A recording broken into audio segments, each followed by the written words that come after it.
And welcome, ladies and gentlemen. Here we are in the Performance Zone with David Martin. My guest, as always, is, as of late, has been Pat Gross. We are coming up. This is week 9 or session Yes, 9 we've done, or something like that. yes. Unbelievable. It seems like it's going by so fast, and we've covered a lot of different ground. And we've talked about how to clarify what you want, how to focus. We've talked about why you can't start building on the 10th floor. We've gone through a number of things. And today we're going to touch on a really interesting topic. And it's something that you should really take to heart. And that is to invest in yourself. Because as you go through this, if you're an entrepreneur or a business owner, we've talked about the difference between those two. If you're an entrepreneur, or a business owner, or even an executive or somebody who is taking charge of a group of people, a team leader, something along that, you've got to constantly improve. And now more than ever in this day and age, I personally believe it is more important than any other time in history for us to stay sharp on our skills, because things are changing. And if we can't stay on top of the game, we're going to fall behind, and it can happen very quickly. So Pat, what are your thoughts? I mean, you've been around this game for quite a while as an entrepreneur or an entrepreneuress. I don't know. Is that a word? Is that the type of thing? Is that what we should say? Entrepreneur. Yeah.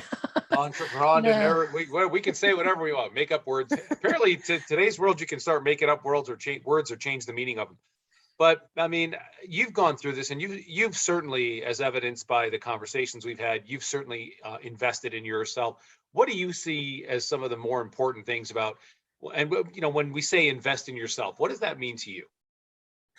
Well, I actually sat down and thought about this, David, because I mean, we will talk about, investing in education and whatever, but actually what came at the top of my list, sometimes you just sit down and that's investing in yourself, actually spending some time to actually be calm. That's investing in yourself, and sort of like, put it out there. And then, so I was thinking about it. And the first thing that came actually is and we've mentioned this so many times, is you need to have a vision. Because if you've got a vision, then you know what to invest in. True. Well, and I've said this too. I've talked to people. It's like they think they know what they want. And then it's, a couple of questions and they're like, wait, what do you mean values? What do you mean vision, objectives, goals? What are the differences? Isn't it all the same thing? No, you have to structure it in such a way. Actually, that's a really interesting thing. Invest in time, invest the time to craft a vision for your life. That's a really good point. Yeah. I mean, because my assumption was that's already done. So now we know what to go through, but. No, it isn't. It's amazing. Yeah, it's amazing how many people out there, especially if they are starting a business or whatever they're doing, they just don't have the vision. I mean, it's the vision for the business, but it's the vision for themselves. It's the vision about, how do we need to get there? But what do you want to do? What do you want to do with your life? Where do you want to be? What is it you want to achieve? Well, then you invest. Yeah, well, that's the point too. You just said with your life. So it's not just, and that's another thing that people leave out of the vision. And this is where, I like to emphasize the goal part. Goals are things that make up the vision, right? So when you said that, what do you want to do with your life? It's like, yeah, well, there's a work aspect, there's a profit, there's an income aspect, there's a financial aspect, but there's also a personal aspect. Do you want to be athletic or fit or active physically? Do you want to be a bookworm? Do you want to go on archaeological digs? Do you want to donate to your church? Do you want to spend time with the grandbabies? I just talked to a friend of mine right before getting on this call that I haven't spoken to him in a few years, but we go back 40, to the first years out of high school is when we met. And he mentioned another one of our friends who's got 7 grandkids now. And that's his world. That's where Teddy wants to be, is he loves the grandkids. That's just something that, and he wants to spend a lot of time. So is that something you want to do as you go on? Because there's got to be some motive, right? I mean, yeah. And as you said, then you can figure out what to invest in. Yeah. Then you ask the question, what do I need to learn to be able to be the best that I can at whatever you're going to be doing? And at what level? Yes. Right? How do I create the circumstances that allow me to live that life? And and when we talk about investing too, I mean, it could be communication skills. It could be maybe if you don't know how to set a goal, or a vision, the first thing you do is find something to help you create a vision. It could be a book. It could be an audio series. It could be a seminar, it could be mentoring sessions or coaching. It could be anything. There's so many and here's the beautiful thing, guys, when you're out there and you're looking at in this day and age with the technology, with the world and the situation it's in. I'm not talking about the stressful situations, but there's no reason for anyone to say, I just didn't know. I just didn't know how. You know, Pat and I were chatting before we came online here about, we'll just look it up. All right. And we were talking about, she's from Yorkshire. So we were talking about, and my daughter's not far from there. And so we talk a lot about that. I'm educating myself on learning about the region. And it was like, well, just look it up, just Google it. And that was one of the things about some Yorkshire pudding and mushy peas, right? And that seems like a simple example, but it's that easy. It's really that easy, right? You can find stuff out in a heartbeat.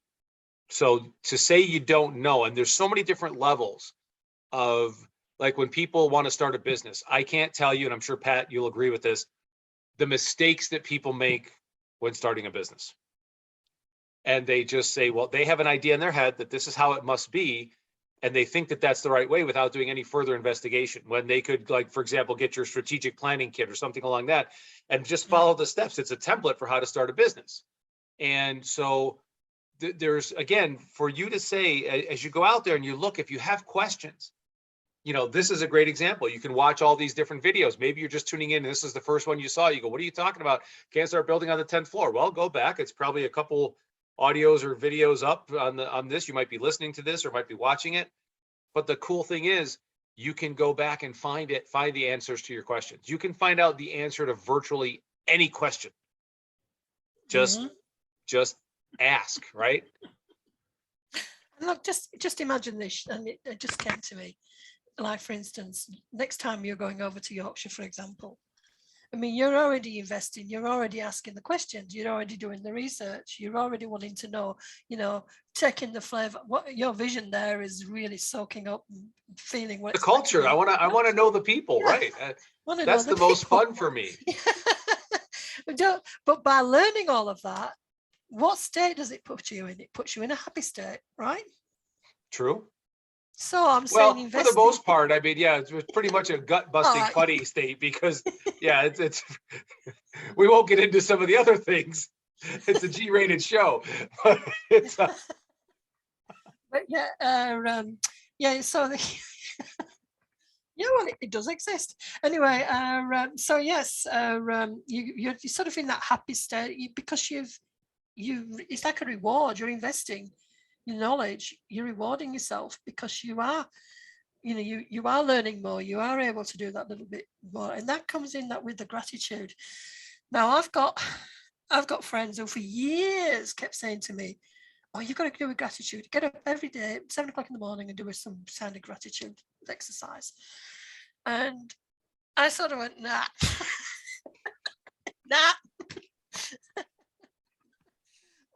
Anyway, I did invest in myself. I did do some personal development through a mutual acquaintance.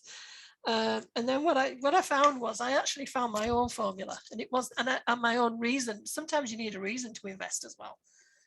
I couldn't see the reason of just doing all this gratitude, grateful for stuff. I'm going, life isn't just about being grateful. That's what so that was my thinking. But when they talk about, when you actually add to the mix things like what inspires you, the energy changes. Do you know what I mean? Right. What inspires you. Excuse me. What interruptions? Sort of things like. I've got a whole list of different wording, different sort of what motivates you. All those kind of different words, what are you happiest about? Those words to me are uplifting words. Right. And then grateful is there, but it's not the same energy. I see what you mean. Yeah. Yeah. There's so I've created my own formula investing, and I do that. I take time out every week just to go through and as part of the exercise, I do actually review my vaults, my what I call my vault, all my resources, inwards, outwards, and all the rest of it as part of towards the end of exercise. So that's part of that investment as well. You know, how am I investing my time, energy, and the results? But what I'm trying to say is that part of that investing in me is investing in me doing my own review on a weekly basis, but it's not a negative. And I'm not saying grateful's negative. I'm just saying the energy is different. No, it's a little more, it's a little more calm. It's a little more subdued energy. Right. And part of that, I mean, in essence, it's kind of like there's a component of that. And this is kind of what I'm, as you're speaking is coming to me, is that there's a component, and I'm a big proponent of this particular component, and that's being selfish. And we talked about this, being selfish from abundance, right? Be selfish when we talk about investing in yourself. Like I've got, I like to read. I'm still old fashioned. I like to do the actual books, right?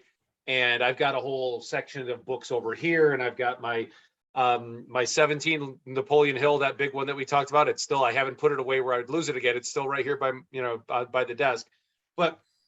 And that's picking up the books by yourself, being a little bit selfish, and not selfish from like, mine, it's all about me. But look, sometimes you could pick up a book for $10 and read that book. And it's okay to order something for yourself. It's okay to take that time. And you mentioned this is, I'm a big fan of this, being still in the morning. I get up before anybody else in the house, before the dog, and the dog knows, don't bother me before this time in the morning, right? To go out or anything. And I will just sit and be still and breathe and relax and let sometimes I might even fall back asleep, but I like to just be still, and I'll do that for myself. Right. And I invest in my fitness. I work out. I am like clockwork every day, 5 to 6 days a week.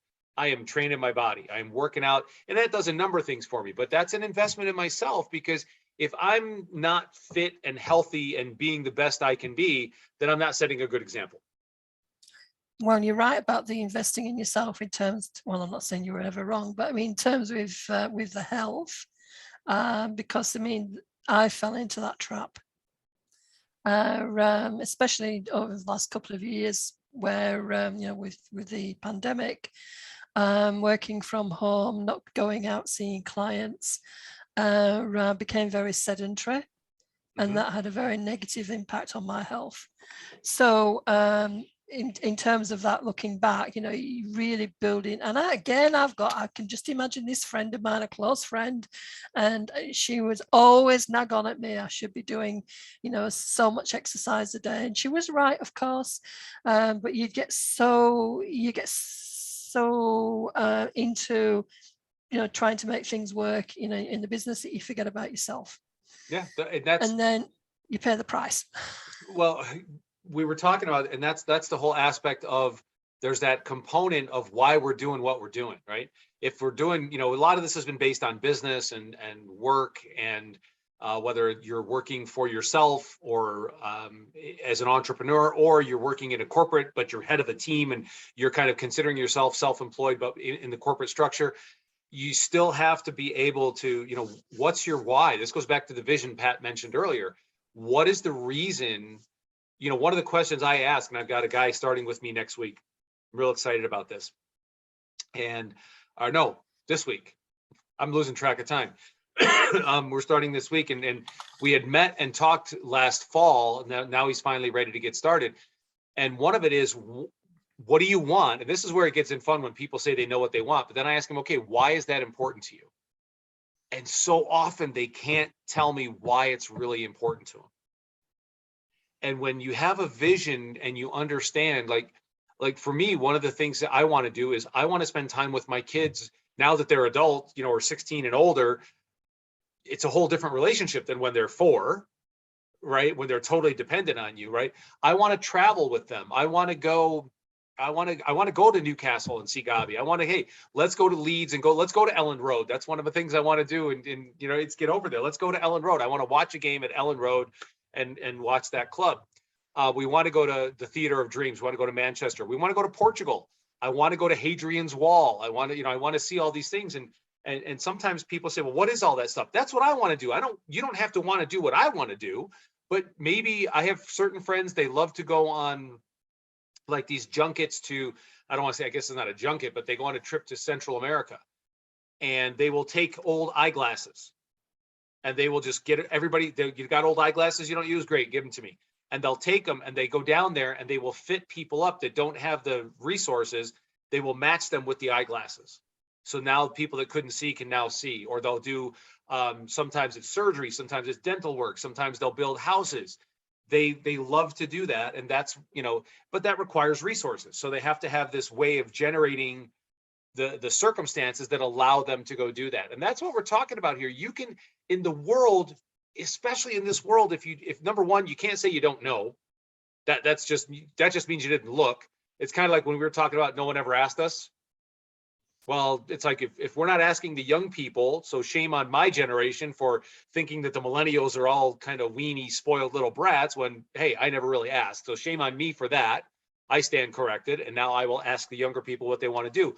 But also shame on if you don't know, you just didn't ask the question.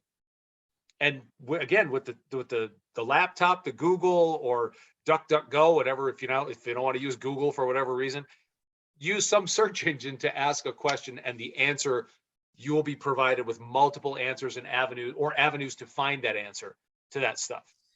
Yeah, I'm just going back to what you're saying about the phrase, work to live, not live to work. I think that's something that we all forget from time to time. You're exchanging time for, or luckily you've probably developed a model where you're not exchanging your time, but you're so that you can actually enjoy. But how many times, I mean, especially look as a person in business, I find it very difficult to take time off. Not that there's no reason to take time off. I find it difficult to take time off. Part of that is we have that conditioning, right? And this is, I want to go back to that particular comment you said, because where that came from was, I'd love to say that there's some great, knowledge I read it from this wise person, or I created it, but where that particular aspect came from of, work to live versus living to work is a friend of mine in Mexico. And she worked for the largest cell phone provider. She was the national marketing manager for Telcel, which is the largest cell phone company in Mexico. They've got like 75 or 80% of the customers use Telcel versus anything else. And she was having a thing with Apple because she's the merchandising manager. She had to deal with it when they were bringing the iPhone into Mexico. This was like 2006 or 2007, maybe 2008, that time frame. And so her thing was on Fridays, if she worked, and she worked, really hardworking young woman. And, she would say, if I work until 6 or 7 or 8 o'clock on a Friday, when I'm done, I take the chip out of my iPhone or my fancy phone or whatever, and I put it in the simple phone that I can just text with. And I don't come back. I don't check email. I don't do anything because it's Saturday, Sunday. That's my time. Monday, I put the chip back in the work phone and I go back, and she'd get all these messages and voicemails and different things. And there was one particular weekend, we were coming back into the city. We had gone out and spent the weekend at her sister's place. And we were coming back into the city, and she's like, "Oh, you Americans, And I was like, "What? What is it?" She goes, "Look at all these voicemails. They send me voicemails. They send me emails. Hey, I sent you an email. It's been 4 hours. You haven't answered me." And she said, and she tells them, "I don't work on the weekends." And then she looked at me and she said, "You Americans live to work. Here in Mexico, we work so we can live." Yeah.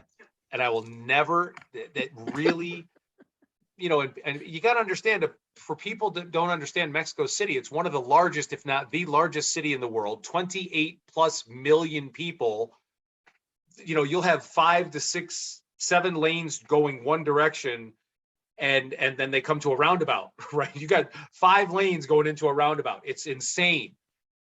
They make it work, but the whole point being, these people work their tails off and they have a great life. I don't think they have, I see kids over here stressing, and they're having heart problems and they're having emotional problems, stressing because of the pressure put on to work. This is supposed to be fun. Pat and I were giggling so much right before this one started today. It was absolutely hysterical.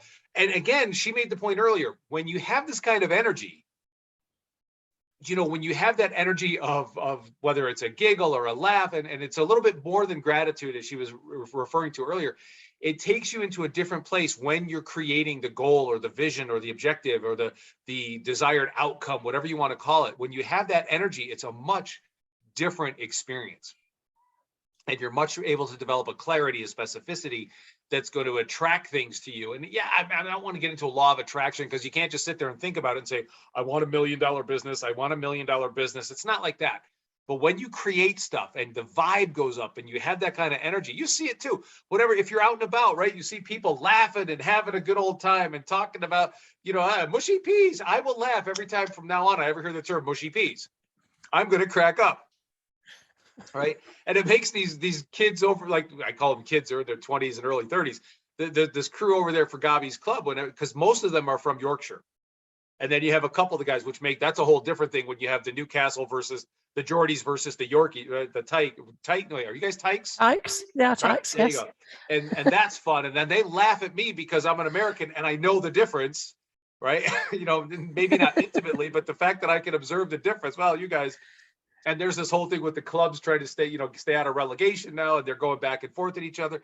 But it's absolutely, it's so fun, and it just creates a whole new vibe, right? And they just love it. They crack up that I even,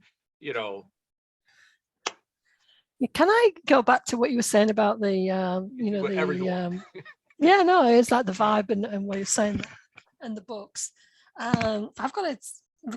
I think we've both, one of the things I invest, you invest in physical books, and which is great. And I can see the need for continued need for bookshops. We had that discussion the other day, didn't we, David? Basically saying that, it's a tactile, so that online books are great, but people want the experience of reading a book and the experience of where they read a book. But let's put that aside. And one of my greatest assets is Mr. Kindle. I've got a Kindle on a Kindle white on a purple cover, and that cover has been beaten to death, and it's really, really worn. But I'm not going to change it because that's me. But it says here that looking at it, thinking about all those books, all that education, investing in the education, it's the self-educate. There's like the marketing and all those stuff you need to know about your business and things like that. And there's a couple of books in that space which really made a difference to me. One was the Robert Collier letter book, written in the 1920s. And there's something in there which I'm not going to go into detail. You have to read it, invest in it, read it. And if you find what I found, it'll change the way that you approach marketing forever. That's all I'm going to say. So there's gems out there. The other one which completely changed for me was Influence, Psychology of Persuasion by Robert Cialdini. Right. Which That's is an what excellent book. Yeah, the internet users, the marketers, I can see straight away, how all the techniques that are being used there. So, I'm saying to people, you do invest, and there is a few more books I can think of. We can't think of the titles, but I can think of the content that have sort of helped me to become tacit. The knowledge becomes tacit. When the knowledge becomes tacit in you, you just know. Right. But your knowledge has got to get there in the first place. But the one author, and whether you believe whatever or not, that's really, really had a good influence on me is, of course, Napoleon Hill. Now, I'm not talking about Think and Grow Rich. You just pointed out just earlier about the 17 or 15, or depends which book it is the 15 or the 17 laws of success. Yeah. It's a big one. It's a big one, folks, but it's well worth it. I mean, this is I don't want to say it's the Bible, but it's a much more in-depth look. It goes much deeper than Think and Grow Rich. Yeah, it took me. I actually read that on Kindle. I had no idea about the size, apart from it says how many pages out of how many pages at the bottom of the Kindle. But I read it by stealth. It took me 5 months to read it.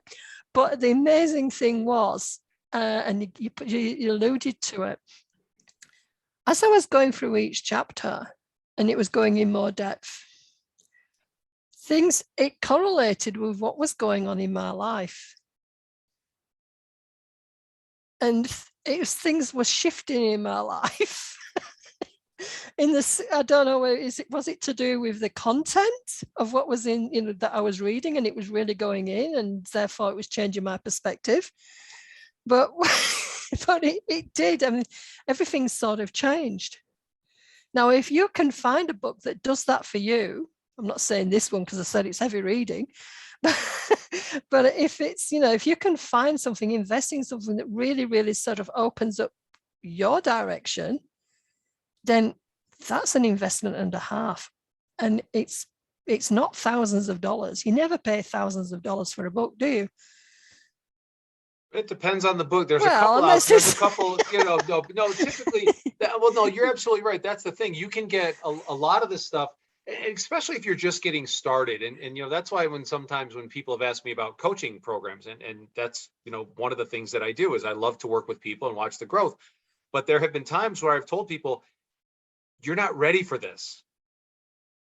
Get a couple of, you got to do the foundational work. You got to do some foundational work before you get to, if you want to jump in and do the deep belief change and some of the, vision creation and learn some of the hypnotic techniques and the languaging and communication, but you got to start somewhere. And that's the thing is, there's so much out there for you to start. Maybe you are ready for stuff like that. I mean, that you might be that person who's ready to jump into a program and accelerate, but it may start with it all. For our recommendation, or my recommendation, I think Pat's leading there too, is that there's a book. Find a book. Pick like Jim Rohn used to say, right? Jim, where do we start? He said, pick up a rock, throw a rock in the air. Wherever the rock lands, start there. It's like it doesn't have to be fancy. So go to Amazon, go to Barnes and Noble or whatever you guys have down there in Australia or up in the UK or wherever you're watching this from, Canada, who knows? Yeah. Pick a book, just go look and say, I have a book on communication, book on goal setting, book on kite flying, goal setting for dummies, vision creation workshop. It could be anything. Audio, right? Maybe you like audio. Listen to somebody's audio. I mean, I've got free audio. Pat's got stuff. There are templates out there that can accelerate. That's why I like the term acceleration factor, which is one of my programs. It's about you don't have to take the last 35 years or 36 years, whatever it might be, that I've been studying a lot of this stuff. You still got to put in the work. That's one thing one caveat. You have to do the work. It's not going to, that's one of the issues I have with the law of attraction people who just sit there and say, oh, I'm just going to wish it into my life. No, you got to get your hands dirty. And if there's a weed, you got to pull the weed in your garden. You're going to lose the garden. But you can pick up a book. You got to read the book, read the Kindle, whatever it may be. The information's out there. Yep. It's time for you to, as much as you invest fuel in your car, which is quite an expense these days, right? As we're all seeing. It could be, anything. Invest in yourself. You've got to put the effort in. Yeah. I like to go back to the old books. I mean, the books, the turn of the century books, the Wattles, the Hills, the Colliers, all of those books. You really, really, even, we talk about The Secret today, all you can do is go back to read The Secret of the Ages, which was back, 100 years ago by Robert Collier. So, I mean, and there's even before him, people think it's all new. Oh, this new stuff. It's all new. It's not new. I actually invested 3 years of my time when our business was sort of really in the pit, just before that, and sort of like in the overlapping period. And I went and I was going back to marketing and learning all the new, the new technologies, new marketing methods, and all the rest of it. And at the same time, I wrote my book, The Intuitive Marketer, and I was putting checklists in there as I was going along. And what I learned from it all. Invested in my time in learning all the up-to-date stuff, invested my time in actually recording my own story at the same time. I realized that I already knew it all. But the tools that we use today, the Twitters of this world, the Facebooks, all these things, they're just tools. Yep. So sometimes, you can be panicked into thinking that you're behind the times. When in reality, see, people say, oh, things that worked 30 years ago don't work now. Rubbish, actually. It's a lack of understanding how you can apply today's tools to an underpinning foundation. It's interesting you say that, because one of my mentors years ago said, he said, the strategy remains the same. Yes. The tactics differ. Yes, and he used he told us a military story to begin with. He said, yeah, back in, the strategy has always been the same. Gain the high ground, push the other guys off, do all this. He said, yeah, but back in the old days, they did it with bow and arrow.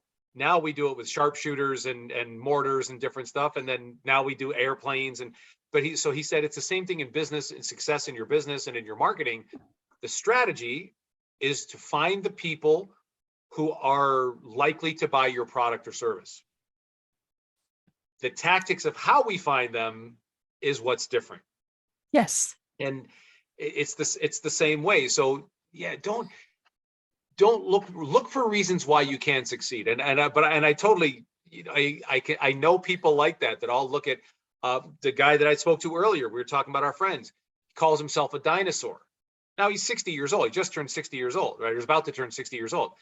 And I'm like, you're not a dinosaur, man. Just if you don't want to use social media, that's great. I in some cases I support that, because some people are, Can I just say something? You just reminded me. This is something I said. My boss, when I was in a job, when I was in a job, my boss, he used to say about him being a dinosaur because he was still around. People retiring and all the rest of it. I said, no, you're not a dinosaur. You're a crocodile because you're still here.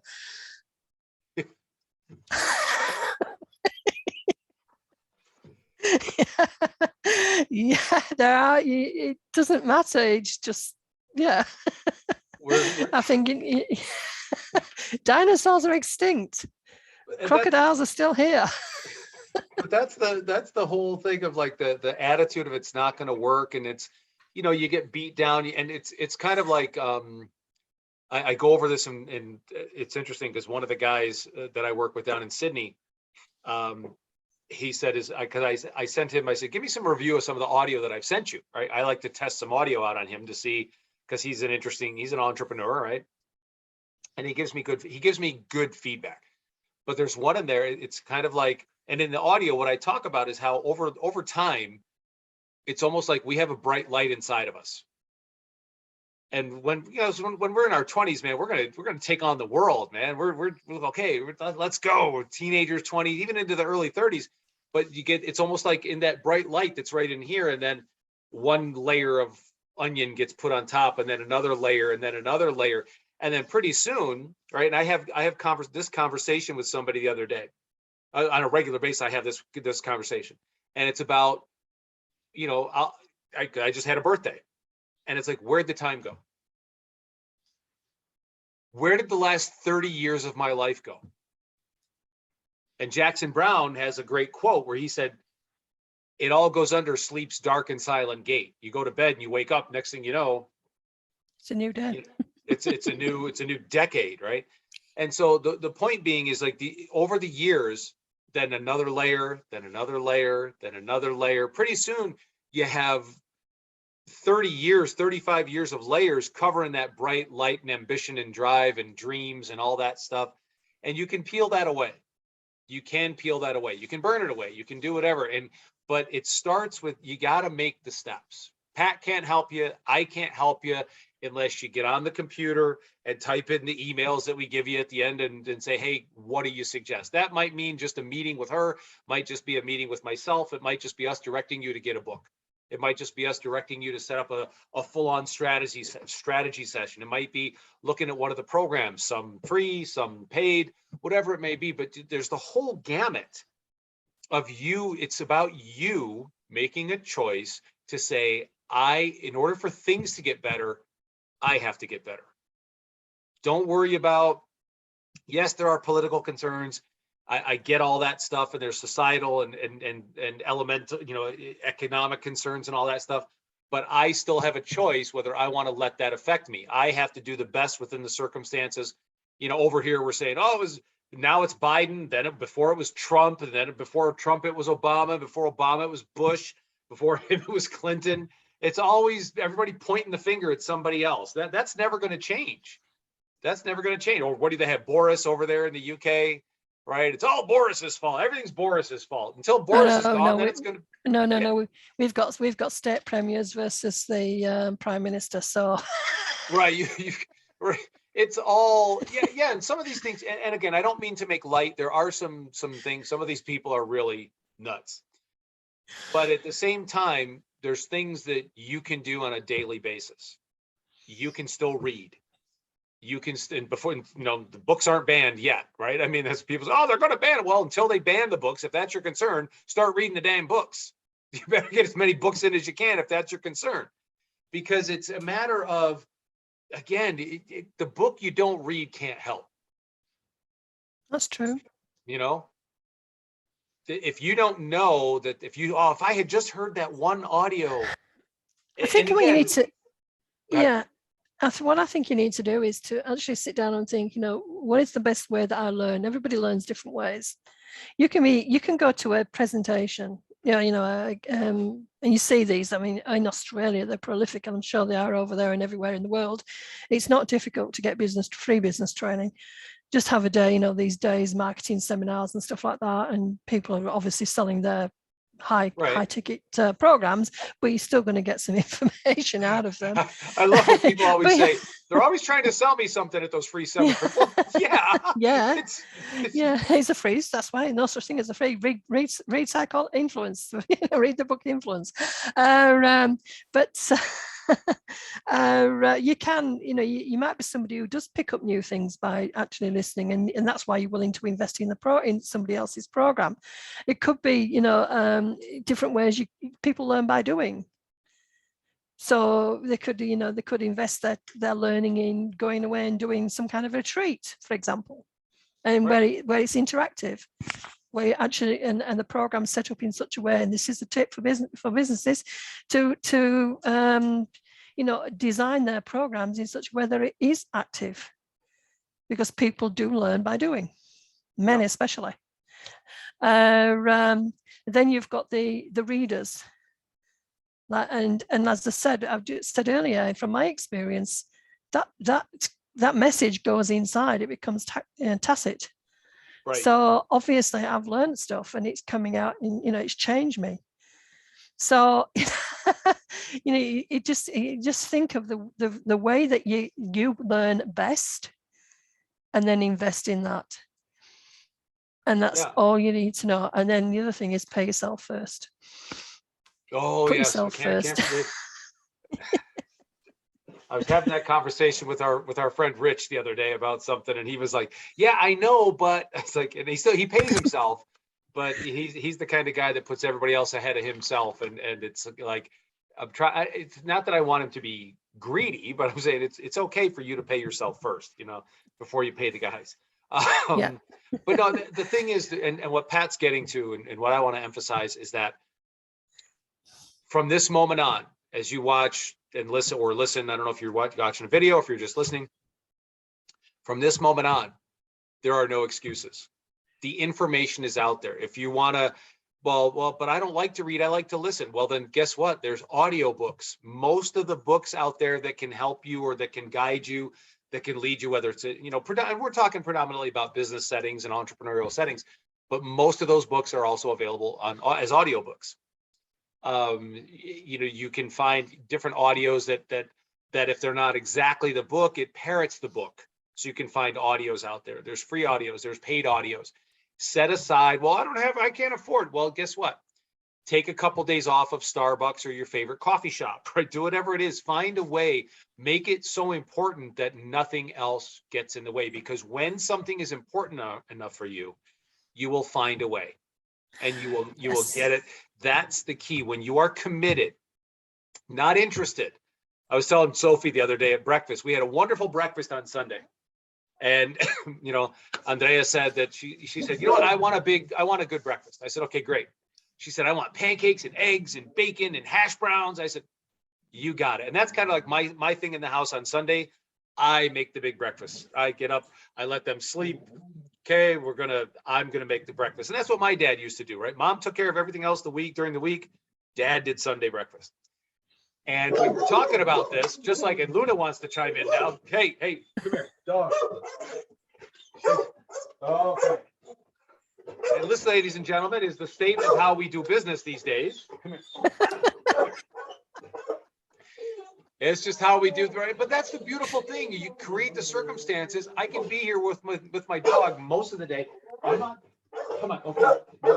Now you're being spoiled. So the but I was telling her, and I kind of made a joke about it because we had pancakes, eggs, hash browns, and bacon. And I said, Oh, so the good. difference is, I said, what's the difference between the chicken and the hog? And she said, I don't know. I said, the chicken is interested, the hog's committed. I said, the chicken, Okay. the chicken just gives an egg and that's interesting, but the hog, that's full commitment because, he's gone. And that's kind of like like a fun little play on it, as far as when you commit, you have a vision and you have then you start to create game plans and you're committed, nothing gets in your way. Nothing. The books will show up and you'll take the time to read the book or listen to the audio. Or here's another one, not only read the book or listen to the audio, do the homework. Do the homework. I have, and this is something, it's so funny because I go through a lot of my own programs, a lot of the stuff that I teach, I'll go do it for myself. I've got a whole printed out, a whole big book here, a binder. I print it out, I have hole punches, I do the work and I put it in a binder where I can look at it. I've got the colored cards in there and all the different cards and all the different tabs on there. Because like I said, there is a workload involved, folks. And when you commit to that workload, because the years are going to go by whether you do it or not. I mean, I just hit 59. That cracks me up. I cannot believe my brother is 61. My older brother's 72, right? Mom was 95. And I look at these, and again, it was just like, where did from the time that I was in high school, it's been 41 years. And what did I actually do over those? I did some really cool stuff over the last 41 years, but there's so much more that could have been done. And where'd it go? So I've got to laugh because I've got somebody going through on my programs that we're about to launch, and you mentioned strategic planning. I've got one on grant writing, project management, and the other one which is on called How to Negotiate Anything, which is a business one which I'm doing with a colleague who used to be one of these big speakers, get thousands in front of the stage, but decided one day that he thought to himself, well, when these people leave, do they actually do, how much have they invested in what I've taught them? But anyway, I've got this crew going through these programs just to check them and formatting and everything. It was interesting because one of them came back to me and said for the How to Negotiate Anything, he actually did the program. If you do, yeah, I mean, what Gary, I'm assuming it was Gary, it's the Yes, post-workshop, the post-workshop blues, right? That's what we used to call it. People, yeah, they go Friday night, Saturday and Sunday, they sit there in the room and they're like, wow, this is great. And then Monday they go back to their office and they're like, what do I do now? And I know, I've been there. I used to be one of those guys, right? I would sit there and just, because the feel, but again, it's that feeling. How do we take that feeling from the event? And now with technology, we can do that, right? So stay tuned so the big key right now is there are plenty of tools. There are plenty of opportunities for you to start your path. It can be a book, it can be an audio, it can be a seminar, it could be a one-on-one. You can reach out to Pat through pat@thecommunityentrepreneur.com, Pat, P-A-T, at thecommunityentrepreneur.com. You can reach her directly. You can also find her on LinkedIn, right? Pat Grosse. Patricia Gross. Patricia Gross, sorry, Grosse. You can reach out to me, David M, at cygnusnlp.com, or just head over to the Acceleration Factor, get on the newsletter, reach out to me that way. Guys, there's so much you can do. Don't let the little stuff get in the way. Don't worry about, again, we today removed the I don't know as an excuse. I didn't know. That's no longer an excuse.